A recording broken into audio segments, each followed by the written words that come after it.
বন্ধুরা, আজ একটি প্রবাদ খুব মনে পড়ছে। একটি সিনেমা তৈরি হয়েছিল ঠিক এই প্রবাদটির ওপরে। বলে না, আপন তো আপনই হয়, যাই হোক না কেন। কিন্তু আজ একজন মৃত্যুর পরও নিজের দায়িত্ব পালন করেছে। এখানে এক ভাই তার বোনের বিয়েতে আত্মা হয়ে আসে। এটা কি কখনো ঘটেছে? এটা কি সত্যি সম্ভব? মাথায় অনেক প্রশ্ন আসছে, অনেক ভাবনা ঘুরছে। এটা কিভাবে সম্ভব? বন্ধুরা, এটা সত্যিই ঘটেছে, নৈনিতালে ঘটেছে। আর সে এমন কিছু করেছে যার যত প্রশংসা করি ততই কম। এখানে প্রিয়া নামের একটি মেয়ে আছে, যে তার বান্ধবীর বিয়েতে নৈনিতালে পৌঁছায়। সেখানে গিয়ে তার মনে অনেক প্রশ্ন আসে। তোমার বিয়ে তো 2 দিন পর, আমি কি এই শহরটা একটু ঘুরে দেখতে পারি? এত সুন্দর জায়গা। কারণ প্রিয়া সাধারণত অন্য জায়গায় থাকতো, আর সে এখন নৈনিতালে এসে পৌঁছেছে। বলে এটা নাকি তারার শহর, খুব সুন্দর জায়গা, অপূর্ব দৃশ্য। প্রিয়া সময়ের হিসাব রাখতে পারে না। রাত 1টা বাজে। সে মার্কেটে কেনাকাটা করছে। বন্ধুরা, সেখানে প্রায় সারা রাত দোকান খোলা থাকে, কারণ সেখানে পর্যটকদের আনাগোনা খুব বেশি। কিন্তু যখন আবহাওয়া খারাপ হয় তখন দোকান বন্ধ হয়ে যায়। এখানেও তাই হয়। হঠাৎ মেঘ গর্জন করে। বাইরে থেকে আসা দোকানদারেরা এক মুহূর্তে তাদের জিনিসপত্র গুটিয়ে নিতে শুরু করে। যেখানে একটু আগে কোলাহল ছিল, এখন মনে হচ্ছে সেখানে কেউ নেই। সব দোকানের শাটার নিচে নেমে যায়। প্রিয়া ভয় পেতে শুরু করে। সে জিজ্ঞাসা করে, দাদা, শুধু মেঘই তো গর্জাচ্ছে, বৃষ্টি তো এখনো আসেনি। তারা বলে, আপনিও বাড়ি ফিরে যান, কারণ আপনি এখানকার নন, তাই জানেন না। এখানে মুহূর্তেই বৃষ্টি নামে। আমাদের তো এসি রুমের দোকান নেই, বাইরে যা আছে সব গুটিয়ে নিতে হবে। সবাই সেখান থেকে দ্রুত চলে যায়। হঠাৎ প্রিয়ার কানে একটা আওয়াজ আসে। কেউ ফিসফিস করে বলে, প্রিয়া, তুমি অসম্ভব সুন্দরী। এখন ভাবুন তো, এমন একটা পরিবেশ যেখানে রাস্তায় কেউ নেই, সব দোকান বন্ধ, রাত 1টা বাজে, তীব্র বাতাস বইছে, ধুলো উঠছে, আর আপনার কানের পাশে এসে কেউ ফিসফিস করে বলে তুমি খুব সুন্দর। প্রিয়া প্রচণ্ড ভয় পেয়ে দৌড়তে শুরু করে। মনে হচ্ছে যেন কেউ তার পিছু নিয়েছে। ঠিক তখনই একটা 12 বছরের ছেলে তার সামনে এসে দাঁড়ায়। সে বলে, দিদি, ভয় পাবেন না, আমি আপনাকে সাহায্য করতে এসেছি। এই পুরো ঘটনার রহস্য কি? দিল্লির প্রিয়া কিভাবে নৈনিতালে পৌঁছায়? সেখানে তার সঙ্গে এমন কি ঘটে যে কেউ তার কানে ফিসফিস করে বলে তুমি অত্যন্ত সুন্দর? কিছু ছেলেও প্রিয়াকে উত্ত্যক্ত করতে শুরু করে, কিন্তু 12 বছরের একটা ছেলে কিভাবে তাদের হাত থেকে মেয়েটিকে বাঁচাবে? বন্ধুরা, অনেক প্রশ্ন রয়েছে, যেগুলোর উত্তর আমরা আপনাদের এই ভিডিওতে দেব। খুবই আকর্ষণীয় গল্প, মনোযোগ দিয়ে শুনুন। কিন্তু তার আগে আপনাদের কাছে অনুরোধ, আমাদের চ্যানেলটিকে লাইক, শেয়ার ও সাবস্ক্রাইব করতে ভুলবেন না। তাহলে চলুন শুরু করা যাক আজকের গল্প। বন্ধুরা, দিল্লিতে 3 বান্ধবী একসঙ্গে থাকতো। তাদের মধ্যে একজনের নাম হলো মোহিনী, একজনের নাম প্রিয়া, আর একজনের নাম সোনাল। তারা একটি পেইং গেস্ট রুমে একসঙ্গে থাকতো। এটি 2015 সালের ঘটনা। প্রিয়া তখন অসাধারণ সুন্দরী ছিল, চারিদিকে তার রূপের চর্চা চলত। আর সোনাল, সে 2 বছর ধরে একটা ছেলেকে ভালোবাসতো। সে তার বাবা মাকে বোঝানোর চেষ্টা করছিল যে আমার বিয়ে এই ছেলের সঙ্গেই হবে, আপনাদের ইচ্ছার বিরুদ্ধে কিচ্ছু করব না। সোনাল ছিল নৈনিতালের মেয়ে, আর প্রিয়া ছিল দিল্লির। আর একজন বান্ধবী ছিল যিনি তার নাম প্রকাশ করতে চাননি। তাহলে এখন কি ঘটতে চলেছে? 2015 সালে সোনাল ও প্রিয়া কতটা কাছাকাছি ছিল? প্রিয়া তার অন্য বান্ধবীর তুলনায় সোনালকে বেশি পছন্দ করত। এখন এখানে সোনাল প্রিয়াকে জড়িয়ে ধরে বলে, জানিস, আমার বাবা মা আমার বিয়ের জন্য রাজি হয়ে গেছেন। প্রিয়া আগে থেকেই জানতো যে সোনালের একজন প্রেমিক আছে, কিন্তু সে এটাও জানতো যে বাড়ির লোকেরা বিয়েতে সম্মতি দিচ্ছিল না। সোনাল যখন তাকে জড়িয়ে ধরে এই কথা বলে, তখন সবাই আনন্দে লাফিয়ে ওঠে। তারা বলে, এর চেয়ে সুখের খবর আর কি হতে পারে? তোমার এত চিন্তা ছিল, এখন আমরা সত্যিই খুব খুশি। সোনাল বলে, হঠাৎ করেই আমার বিয়ের ব্যবস্থা হয়েছে। বাড়ির লোকেরা তাড়াতাড়ি বিয়ে ঠিক করেছে, আর সেটা নৈনিতালে হবে। তোমাদের সবাইকে আসতেই হবে। কালই আমি এখান থেকে চলে যাচ্ছি, কিন্তু আমরা সবাই প্রথমে দেরাদুনে একত্রিত হব, তারপর সেখান থেকে বিয়ের জন্য নৈনিতালে যাব। বন্ধুরা, প্রিয়া খুব খুশি হয়। সে বলে, আমরা আমাদের বাবা মার সঙ্গে কথা বলবো, অনুমতি ছাড়া তো আমরা কোথাও যেতে পারি না। তার বান্ধবীরা তাদের বাবা মার সঙ্গে কথা বলে, পুরো ঘটনা ব্যাখ্যা করে এবং বলে আমাদের ওখানে যেতে হবে। বাবা মায়েরা সোনালকে চেনেন, তাই তারা অনুমতি দেন এবং বলেন ঠিক আছে, তোমরা তোমাদের বান্ধবীর বিয়েতে যেতে পারো।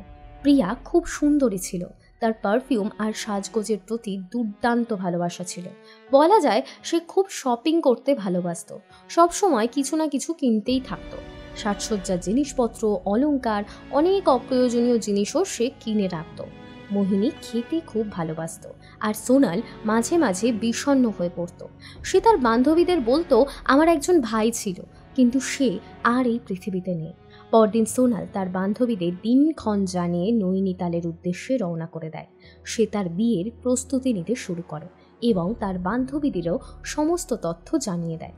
একটি নির্দিষ্ট দিন ঠিক করা হয়, যেই দিন এই বান্ধবীরা দেরাদুনের উদ্দেশ্যে রওনা দেবে। তারা প্রস্তুত হয় এবং যেখানে সোনাল তাদের ডাক দিয়েছিল সেখানে পৌঁছে যায়। সোনালের পরিবারও সেখানে উপস্থিত ছিল। সবাই একসঙ্গে নৈনিতালে পৌঁছয়। তাদের জন্য একটি রিসর্ট বুক করা হয়, কারণ অতিথির সংখ্যা প্রচুর ছিল। সোনালের বান্ধবীদের সেখানেই রাখা হয়, কারণ সোনাল তার পারিবারিক বাড়িতেই থাকত। সোনাল ছিল পাহাড়ি মেয়ে, তাই তার বাড়ি নৈনিতালেই ছিল। তার বান্ধবীদের জন্য সে একটি চমৎকার জায়গা ঠিক করে রাখে। প্রথমবার নৈনিতাল দেখে বান্ধবীরা অভিভূত হয়ে যায়। এত সুন্দর পাহাড়, মনোরম দৃশ্য। তারা বলে তুমি আমাদের জীবন্ত স্বর্গ দেখিয়ে দিলে, কি সুন্দর জায়গা, মন চাইছে এখানেই থেকে যাই। সোনালের আশীর্বাদ ছিল 3 দিনের মধ্যে, আর বিয়ে হবে তারপরে। 4 দিন আগে তারা সেখানে পৌঁছেছিল। প্রিয়া বলে কাল থেকে তো তোমার সব অনুষ্ঠান শুরু হয়ে যাবে, মেহেন্দি, সঙ্গীত, আরও অনেক কিছু। আজই আমরা কিছু কেনাকাটা করে নিই। সোনাল বলে আমি বেশি বাইরে যেতে পারবো না, কারণ বাড়ির লোকেরা কড়া নির্দেশ দিয়েছে, কিন্তু তোমরা যেতে পারো, তোমাদের কোনো সমস্যা নেই। আজকাল মানুষ এত শিক্ষিত হয়ে গেছে যে কোথাও হারিয়ে যাবে না। ফোনে ম্যাপ চালাও, লোকেশন সেট করো আর বেরিয়ে পড়ো। তারা বেরিয়ে পড়ে। সোনাল বাড়ি ফিরে যায়। তার বান্ধবীরা নিজেদের ব্যাগ রেখে হোটেল থেকে বেরিয়ে পড়ে শপিংয়ের উদ্দেশ্যে। তারা কিছু টাকা নিয়ে পছন্দের জিনিস খুঁজতে শুরু করে। বাজারের সৌন্দর্যে তারা মুগ্ধ হয়ে যায়। তারা একে অপরকে বলে এত সুন্দর দোকানপাট, এত কিছু কেনার আছে। প্রিয়ার ফোনের চার্জ কমে আসছিল। সে বলে আমার ফোনের চার্জ এক্ষুনি শেষ হয়ে যাবে, আমাদের তাড়াতাড়ি করতে হবে। রাত 9টা বাজে। এক দোকানদার বলে কোনো চিন্তা নেই, এখানে দোকান সারা রাত খোলা থাকে, কারণ পর্যটকরা অনেক আসে। তারা সিদ্ধান্ত নেয় যে আমরা একটু ভাগ হয়ে শপিং করব। একসঙ্গে শপিং করলে অনেকটা সময় লাগবে। ফোনে যোগাযোগ রাখবো, লোকেশন অন রাখবো আর দ্রুত কেনাকাটা শেষ করব। এরপর তারা আলাদা হয়ে যায়। মোহিনী খাওয়া দাওয়ায় মগ্ন হয়ে যায়। তারা একসঙ্গে খাওয়া শেষ করে, তারপর আবার কেনাকাটা করতে থাকে। প্রিয়া একটি বিশেষ বাজারের দিকে এগিয়ে যায়। ওই বাজারে দূর দূরান্ত থেকে লোকেরা এসে দোকান বসায়। অনেক দোকানদার রাস্তায় চাটাই বিছিয়ে বা টেবিল বসিয়ে জিনিস বিক্রি করছিল। প্রিয়া ওই বাজারের ভেতরে ঢুকে যায়। লোকেশনের দিক ধরে হাঁটতে থাকে।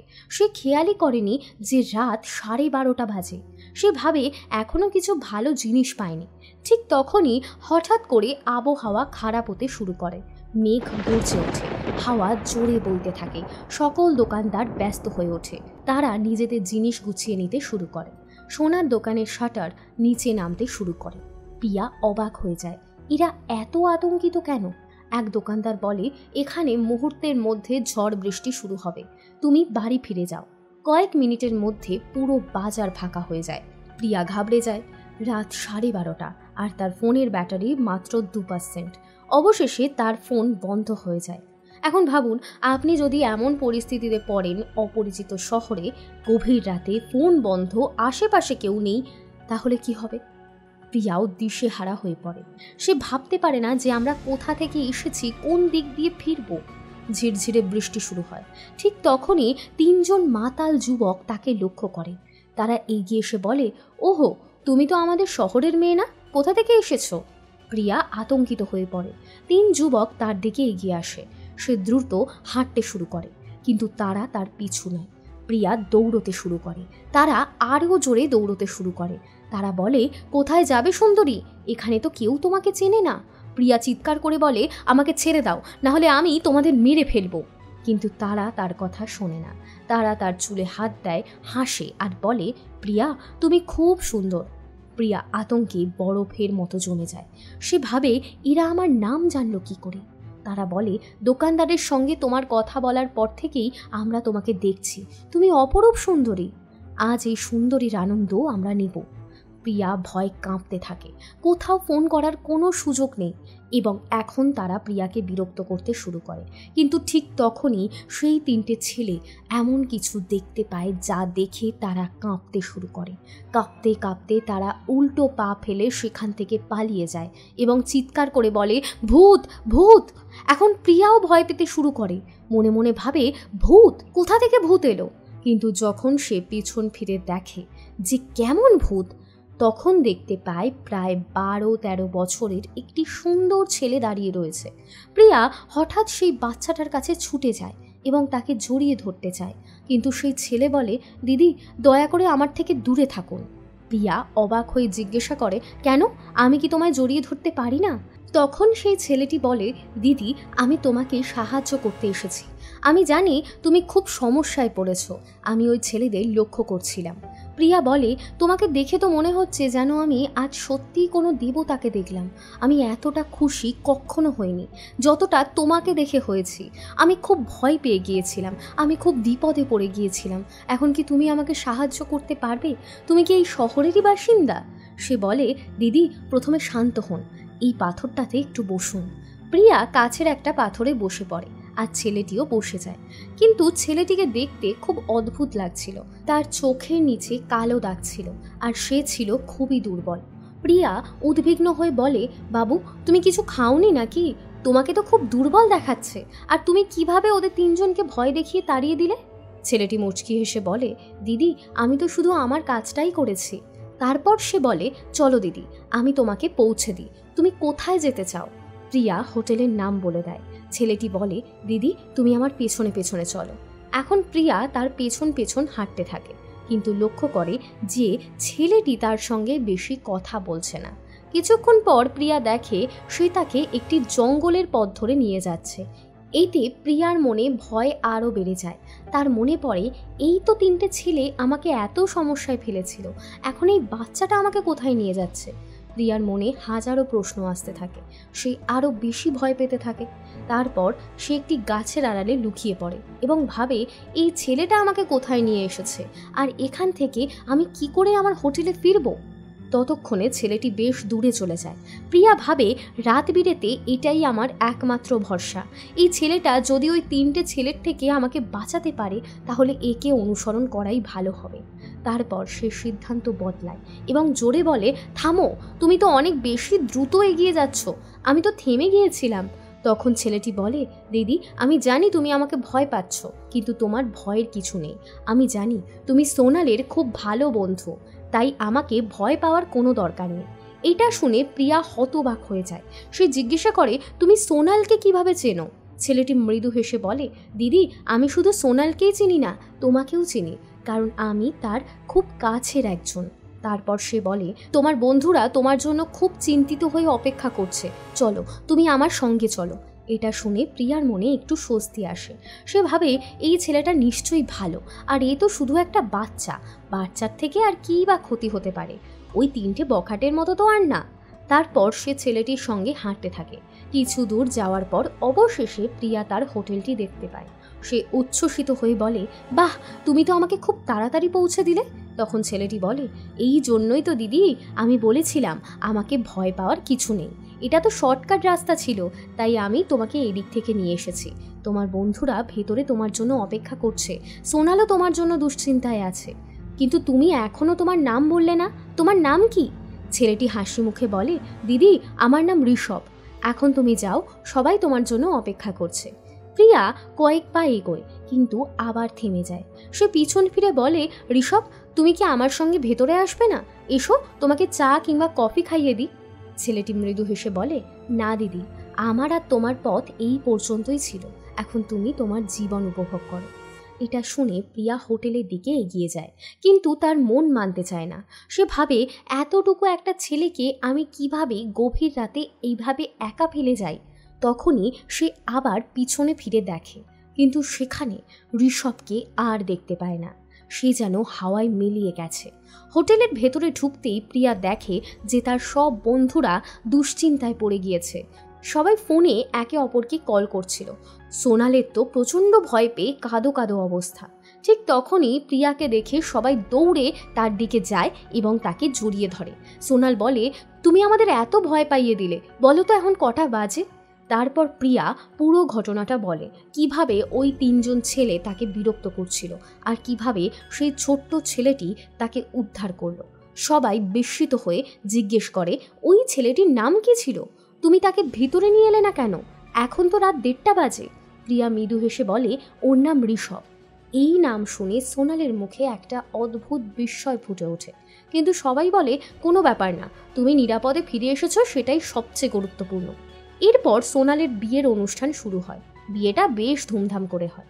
প্রিয়াও চায় না যে সে সোনালকে কোনো বিষয়ে কোনো রকমের দুশ্চিন্তা দিক, কারণ যখন সে ঋষভের নাম উচ্চারণ করেছিল তখন সোনালের মুখের অভিব্যক্তি কিছুটা বদলে গিয়েছিল, যেন সে ঋষভ সম্পর্কে কিছু জানে। সোনাল তখন বলেছিল, ঋষভ তো আমার আত্মীয়, মানে তোমার প্রতিবেশী। এই কথাটা তখনকার মতো থেমে যায়। বিয়ের পর সোনাল তার নতুন জীবনে সুখে শান্তিতে বসবাস করতে থাকে, কিন্তু সে চায় যে তার 3জন ঘনিষ্ঠ বন্ধু একবার তার নতুন বাড়িতে আসুক। বিয়ের পর সে তার বন্ধুদের নিমন্ত্রণ করে। প্রিয়া, মোহিনী সবাই সোনালের নতুন বাড়িতে পৌঁছায়। সেখানে তাদের জন্য ছোট্ট একটা পার্টির আয়োজন করা হয়। তাদের খাওয়ানো হয়, আপ্যায়ন করা হয় এবং তারপর তারা নিজেদের মধ্যে গল্প করতে শুরু করে। গল্পের মাঝেই তারা সেই ঘটনা মনে করে যা নৈনিতালে ঘটেছিল। তখন সোনাল বলে, প্রিয়া, তুমি সেদিন যে ছেলেটার কথা বলেছিলে যার নাম ঋষভ, ও কে ছিল?